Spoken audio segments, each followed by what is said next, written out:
host Barry Waxler here with my co-host Andrea Kay, Chris, and we have our first guest of the day today, Mr. Marco Gonzales from Coast Law Group. Morning, Barry, Andrea, Urban. Thanks for having me. Great. Well, it's exciting to have him here, isn't it? It is. I'm trying to figure out where to start, okay? Yeah. Because we had a great conversation before we came on air. So, Marco, why don't you start out by telling us a little bit about your law firm?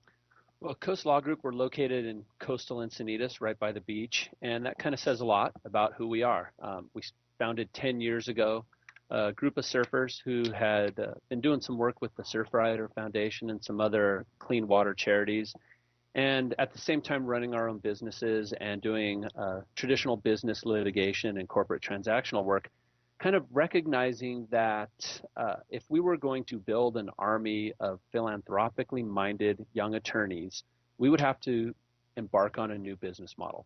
One where everybody under one roof kind of has the same view on the environment and kind of social issues, but at the same time, some of the best lawyers we could find who were going to work in the more traditional areas to subsidize the community and environmental work that we were also passionate about. So on kind of an idea and a shoestring, we opened doors in 2010 10 years ago, and here we are in 2014, and I got to tell you, it's been a crazy ride. We haven't looked back. Yeah. No, how did this become your passion? Why environmental work? I grew up here in San Diego County, in North County, as a surfer, a fisherman, kind of an outdoors person because we grew up without a lot of money. And then I went away to college at UC Santa Cruz and was focused more on the science, the biological side of like lab work and genetics. And my third year of undergrad, I went out to Montana and did some research on grizzly bears and some fire ecology and some really cool out in the mountains, woodsy sort of stuff. And what I came to realize was that we're blowing it as a society, as America. We are losing the most precious aspect of what makes America great, and that is our natural environment. Eventually, coming back here to San Diego, I came to realize whether it was urban runoff, sewage spills, or sprawl into our natural areas, there's so much work to be done, and frankly, there wasn't anyone doing it. There were, well, not anyone. There were a couple of solo practitioners here in town who were trying to hold folks' feet to the fire, but we really had a need in the community, and really right out the gate, straight out of law school, the response was overwhelming. There's always been more work than we could handle with respect to environmental protection. Who's your typical client? Well, starting off, our typical clients, or my typical clients, were nonprofit groups around town. And pretty much all the environmental groups I've worked with or for at some point. I started off volunteering for the Surfrider Foundation, focusing on protecting surf spots, coastal erosion, sewage spills, and stormwater runoff. And then I actually went on staff for a little while with San Diego Coastkeeper. From 2000 till 2003, I started a law clinic there where we were taking local law students and teaching them how to be environmental lawyers. And then, we represented Sierra Club, Audubon, some small community groups protecting the national forest, folks involved with, urban transportation, with cycling. It really ran the full gamut of nonprofit groups. But we evolved to a point, and really with the downturn in the economy in 2008, we saw a lot of the issues become more controversial. Things like fireworks in La Jolla or desalination technology up in Carlsbad. And some of the boards of directors got a little scared about the PR implications of taking these high-profile, perhaps more controversial matters. Everybody's for clean water. Nobody likes sewage spills. But when you tell someone you probably shouldn't shoot fireworks into an area of special biological significance, they start getting a little itchy about patriotism and what your ultimatums or ultimate goals really are. Well, yeah, because I live in La Jolla, and I like to climb up on Soledad. I like to climb up on my roof on 4th of July and enjoy the fireworks. Yeah. I mean, it's like one day. I mean, that's going to destroy the La Jolla Cove. Well, the point wasn't that it's going to destroy the cove. The point was that the law requires the environmental impacts to be studied and mitigated, and the city just didn't want to do it. But as things became more publicly controversial, we went out and we actually worked with some of our activist friends in the community, and we created a new group called the Coastal Environmental Rights Foundation.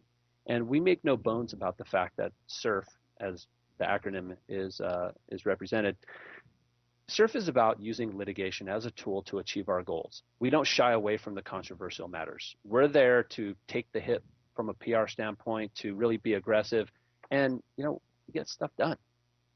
Mm-hmm. Of course, you have to balance that against the greater Coast Law Group business model. How does the controversial, aggressive environmental practice fit into the traditional business model? Well, a lot of people would say that different. the environmentalists are kind of bullies, that they're using the courts as a mallet to hit people over the head with. I mean, I told you before the show, there was a lot of land. A friend of mine, a dermatologist in Encinitas, owns right next to Rancho Santa Fe. He can't develop it because of a gnat catcher. That was a $3 million project. A lot of hard hats, a lot of businesses here in town that, everything from, lumber to flooring, didn't get the business because of a gnat catcher. I'd say if they call us bullies, thank you.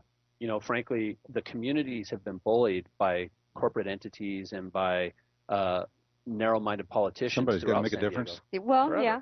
But the point that I always come back to, and we can always look at an individual circumstance. My project here, my friend's company's issue there. But at the end of the day, what every credible study has shown is that a good environment is good for business. We used to spill so much sewage into Mission Bay and into the coastal waters and our beaches that it was affecting tourism. And if you look around now downtown and the beach, I mean, people come to San Diego to go in the water, to go to the beach. And if we weren't out there suing the city of San Diego, and it took us 13 years and over $1 billion of infrastructure to get there to reduce our sewage spills by like 90%, you know what? We wouldn't have the great hospitality industry that we have. So it's a balance. And frankly, there's so much more money, power, and influence on the other side. If we get a chance to bully someone from the environmental side, I'm all for it. You're listening to Close Up on San Diego Business here on KFSD AM 1450 and financialnewsandtalk.com. I'm your host, Barry Waxler, here with my co-host, Andrea Kay, and Urban Miaris, and our guest is Marco Gonzales from Coast Law Group. So, Marco, you've been involved in some other things that, rather than get into the political debate, Miss Kay.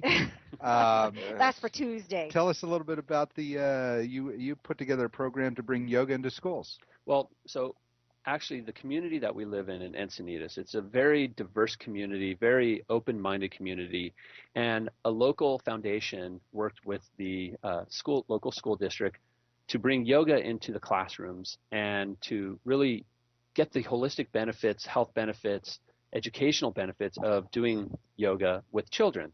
And there were some folks up in North County who thought that trended a little too close to teaching Eastern religion to children, and they filed a lawsuit.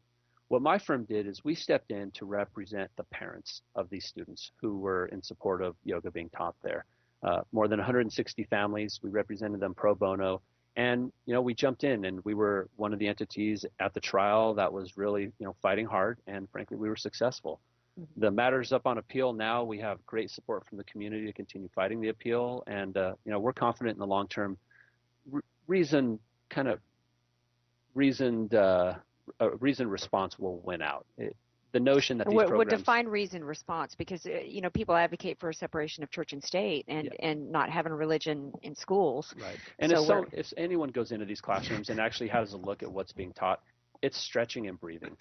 I'm all for that, and I'm all for movement and getting kids involved in some exercise. All of these notions that there are Hinduistic undertones, even by calling it yoga, it's a little farcical, frankly. We get to a point where sometimes folks on the far right are just going a little too far because they're frustrated that they're not able to get point blank Christianity taught prayer in school, and they see these as kind of an unfair advantage. But really, when you come down to it and you look at the facts, it's getting kids stretching, getting kids peace of mind, getting them some breathing techniques, and that's it. I'm all for that. Yeah, well, I'm all for you coming over and teaching my kids some better habits too. Love to do it. So he's always trying to see who can help him with the kids, I know. Hey, I'm a single dad. Okay, that's the way it works. Okay, so I also see that you were involved in a pretty high-profile case here. You worked with some of the people around the Filner case. Yeah, it was one of the more difficult aspects of my career, almost 17 years practicing here in San Diego. Bob Filner was someone that I supported, someone that, I worked, I consulted with him on his platform and whatnot. But after being in office a few months, we just saw a big problem. And with Donna Fry and Corey Briggs, we had a lot of women who came forward and identified a pattern of problems that needed to be addressed. And after confronting the mayor and asking him to address them without the need to go public, he didn't. And then we all saw it unfold last summer and end with his resignation in the fall. I find it interesting that you weren't the one really in front of the cameras as the attorney. It was Miss Red Turtleneck herself. Gloria Allred. Yeah, why is that? Well, we reached a point where the client who was most likely to come forward and be the face of the women who were harassed, we felt that for her to get the strongest support, we needed to bring in someone with national recognition. And love her or hate her, she brings the national media attention to the stage. I can say that, the notion of going up against your former friend, who's the mayor, who the Democrats have finally got their guy in power and they're hoping to get some really good stuff done, to go in and call for his resignation was such a huge step. And then to play out kind of the campaign, and it was a campaign to ultimately result in his resignation.